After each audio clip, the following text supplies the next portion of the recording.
I turned on the water with my butt. You did? That's amazing. I did it again.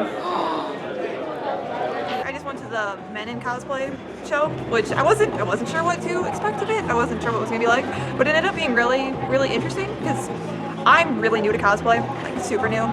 It's okay. It's kind of ridiculous how new I am. But first of all, I didn't realize that men are actually the minority in the cosplay group, and I also didn't. I'm getting kind of used to the issues that male and female cosplayers kind of deal with. So it was interesting hearing from two guys that this is their job. Oh gosh, for sure. And kind of hearing their things and their struggles and the questions that were asked, and it's really interesting. Itch my nose. Okay, continue. So it was really interesting because I was like, oh, I didn't know this was a thing, and I didn't realize this was how it was, and then For sure.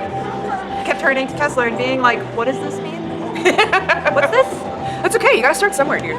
And but it is like it's really interesting how like cosplay is a really interesting field in terms of gender issues, because like it's not a totally open and safe environment for either gender, which you don't get very often. It's really unique, I think, to cosplay, is where it can be really open and really hostile for different reasons for men and women.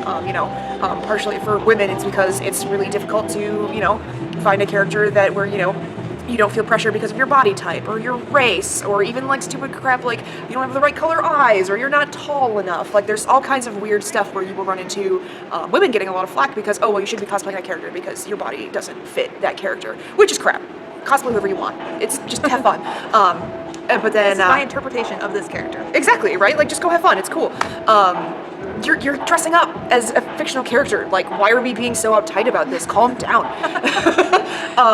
But then with men, you run into a lot of issues where like they you have to learn like it's you don't have to know how to sew to cosplay, but like you hear cosplaying, people think sewing, and like that's not something that's like really socially acceptable for men to learn. It's like, oh, you're learning like you go like sew yourself some gonna go crochet some doilies, like and so it is. It's a really interesting. There's a lot of interesting gender conflicts going on there. Yeah, he mentioned.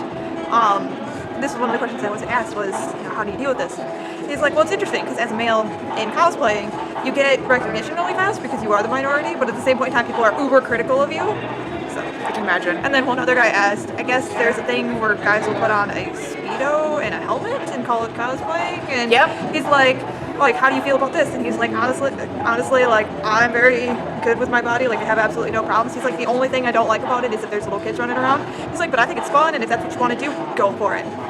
Yeah, and that's where I always really struggle with like really, really revealing cosplays, because like part of me wants to be like, it's your body, like do whatever you want, like you want to show it off, great, like it's really awesome that you feel that comfortable with yourself, and you should be really proud of that. But on the other hand, part of me is still like, this is like a family setting. Like we do like have people where it's like there are small children, and a lot of those parents aren't interested in having their kids see the mostly naked bodies of strangers, and I don't think that that's a wrong sentiment for parents to have. Yeah. So I feel a lot of conflict about that. It's kind of weird. It's weird. I think it'd be interesting if people wore more coverage costumes during the day when you're out mingling, when you're talking, when you're going to these all ages panels, and then once the 18 and over panels and the raves start, that's when you bring out you want to wear sexy time. You want to wear a bikini and a wig to the rave, go for it. Yeah. That's awesome.